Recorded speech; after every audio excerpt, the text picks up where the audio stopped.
What's going on, YouTube? So this is my second moto vlog this week, and I understand that I said that I would only do maybe 2-3 videos a week. Well, this week you're getting 4 videos because tomorrow I was planning on making a video anyways.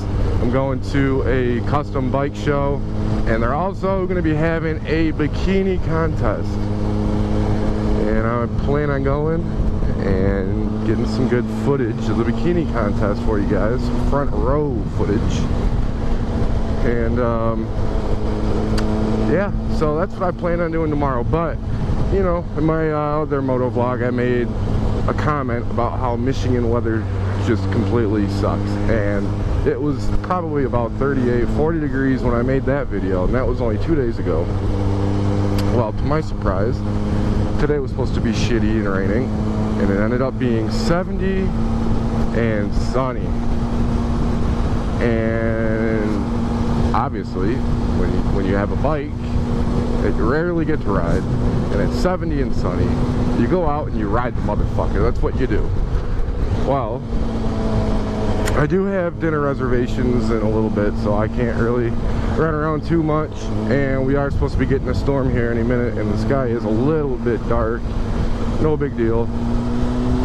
But anyways, I just wanted to make a video today because it's a really good opportunity to, and there's also a topic that I really wanted to talk about. It kind of goes along with the whole bikini contest tomorrow in a way, because it does involve women, and that topic is getting laid from having a motorcycle.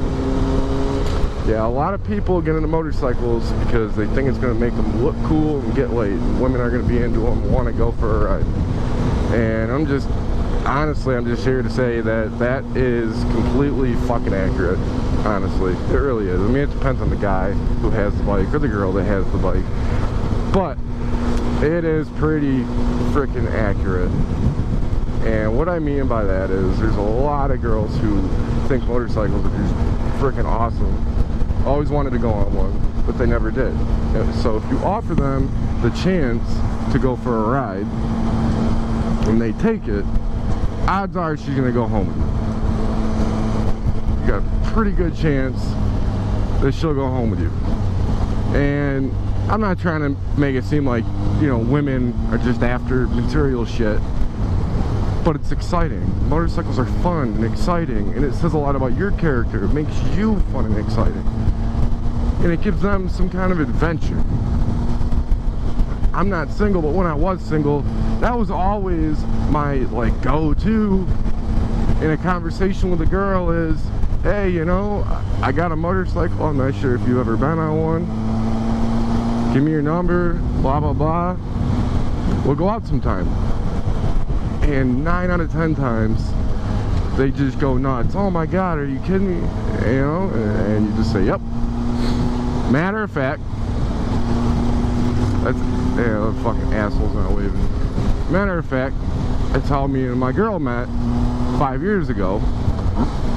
I met her out through a mutual friend, and we were talking, and it ended up being around her birthday, and she was telling me, you know, I asked her, well, what did you do on your birthday? And she started telling me that her dad owns a Harley, blah blah blah, and he took her out for the day on his Harley.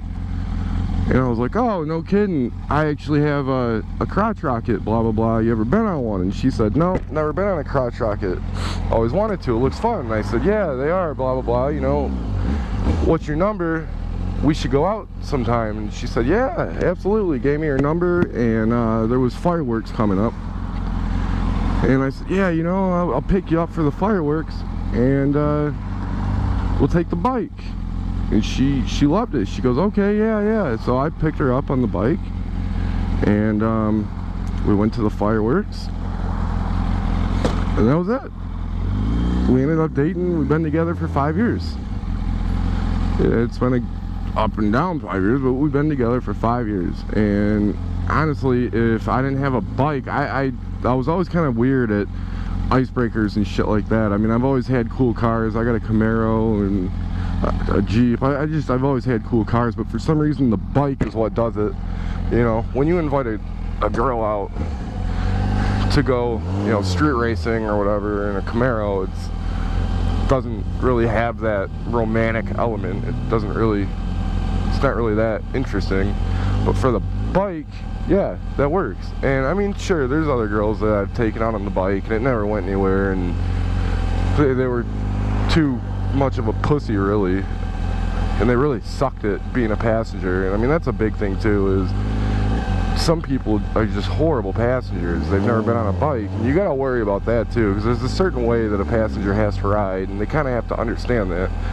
Or at least my girl, you know, she was used to being on her dad's Harley, so she knew to lean in with corners, and when I go to stop, hold the gas tank, not me, you know, all that good stuff. And otherwise it can get pretty dangerous, because I brought a few girls out that every time you go to turn and you get into a nice lean, they're fighting it. They're going against it like a new rider would do. You know, they just go completely against it, and it just throws the whole balance of the bike off. Or you'll be sitting in traffic like I'm doing right now, and you know, they start wobbling and moving, or they itch their foot and they bend way down, and it just throws the whole balance of the bike. And if they don't understand that, then it's going to be a really bad time riding. So, like many of you guys know, I'm from Detroit, Michigan, and I'm sure plenty of you guys know who Eminems, Slim Shady, Marshall Mathers, whatever the fuck you want to call them today. Pretty sure a lot of you guys know them, probably listen to him, grew up listening, whatever the fuck. But anyways, I'm sure you guys know who the fuck he is. Well, after he got famous and he got rich, started making good money, his first house that he bought was over here.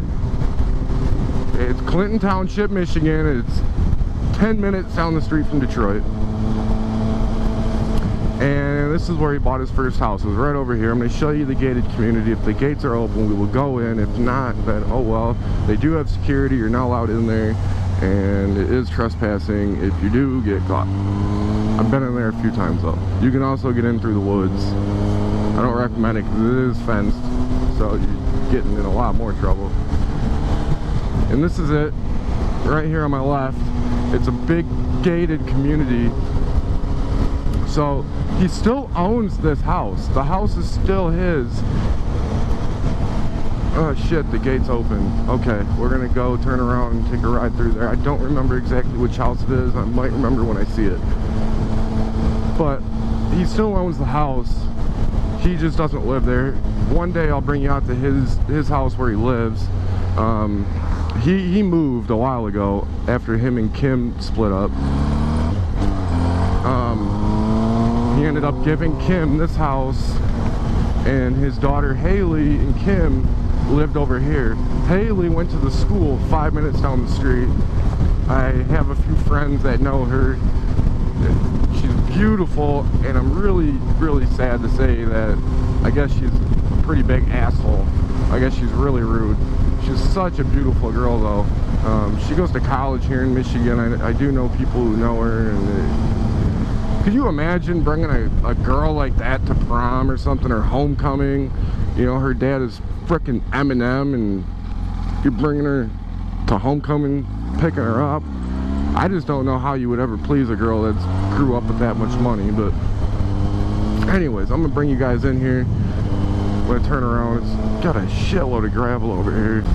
So anyways, guys, so when him and Kim split up, he gave this house to Kim. So Kim and his daughter Haley could live here, and she could go to school here. And now he lives probably, I want to say, about 45 minutes away from here. Beautiful area, such a nice house. And one day we'll take a ride out there, and I'll show you guys.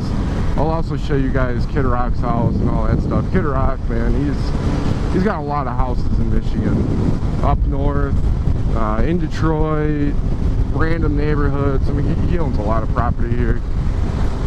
Eminem only has a couple of houses here, but it's kind of cool living around Eminem and all them guys, because you know, they're just so well known and whatever else, and they're really good people, genuinely.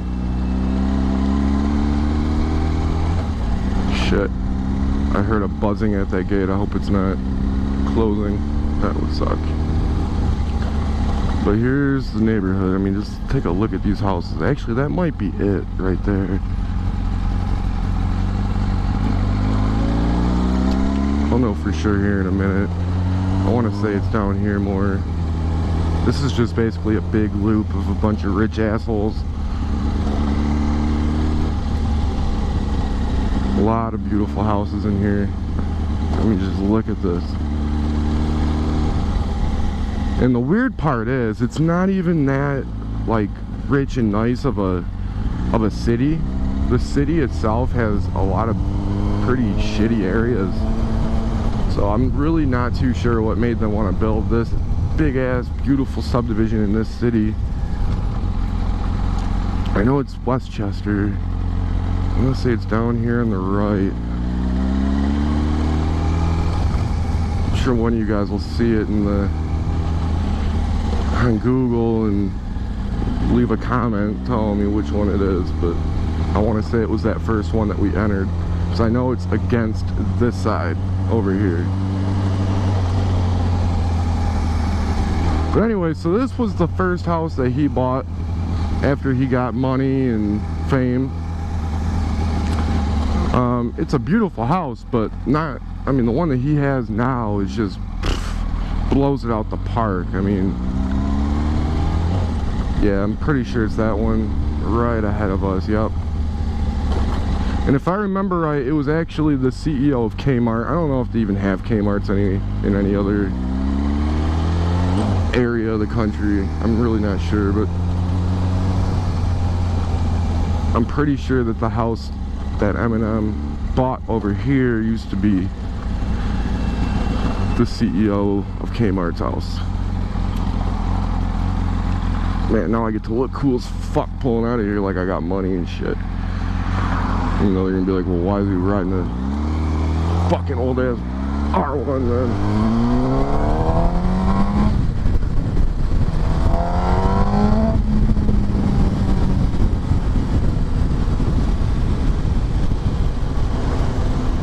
Now what's funny is when I bought this bike, I got it from one of my friends, one of my really good friends. And the reason why I bought it is he gave me a pretty good price on it, because they had a lot of issues with it. It had an electrical issue and clutch. A clutch slipped on it really bad, so you couldn't romp on it at all. So I completely redid the whole harness for it. There was a lot of melted wires, fixed all that. And the clutch, I put new levers on it, and I just adjusted the clutch, and I did an oil change with Rotella T6 diesel oil, and that did it. The clutch is great. I mean, it doesn't slip anymore. It's really nice now. I mean, bike's solid now. I gotta adjust the clutch again, and I'm just trying to get used to the bike now, because I did all that this winter. Last year I just drove it fucked up, so I really gotta get used to it, because I haven't rode it with this much power, and it's nice, man. It's real nice.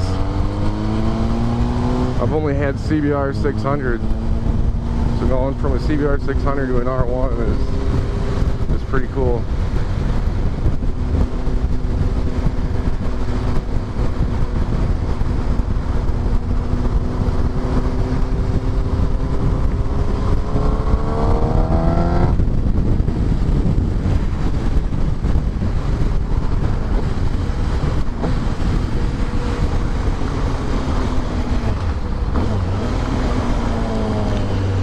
Yeah, guys, and there's like over here right now, there's gonna be a lot of traffic because this is a Friday.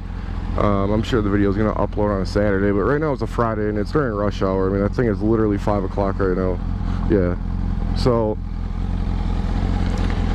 I'm gonna do a lot of editing on this video, and I know I haven't really done a lot of editing on my other videos like at all, because they were just mainstream video. I just literally mainstreamed it, did them really quick, and didn't have to edit them because I didn't have any pausing. I didn't really, they were literally just like introduction videos. My first was literally an introduction video. My second was another introduction video to me, motovlogging. like I said though, I don't really claim myself to be a moto vlogger. I don't really think I'm going to ever really be a moto vlogger. I'm going to do a lot of vlogging on a motorcycle, and that's going to be the majority of my vlogging. One, because I love riding, I love motorcycles, and then two, I'm not showing my face, and it makes it a lot easier using a helmet and a camera this way vlogging than showing my face. But I'm going to do a lot of other things that moto vloggers don't do, which is why I'm not going to consider myself a moto vlogger, because I'm not, my channel's not going to be based just on motorcycles. It's going to be automotive and Jeeps and boats and jet skis and snowmobiles in the winter, and just a lot of adventure, a lot of fun. I plan on, you know, being up north and doing literally weekend vlogs. I'm not going to be able to upload them while I'm up there, so it's literally going to be 3-4 day vlogs at a time, edited all into one, you know, 30-minute clip. And that's what I plan on doing. That was a cop, and he was looking right at me. I was gonna just let into it too. So I mean, that's why I'm not really planning on considering myself a moto vlogger.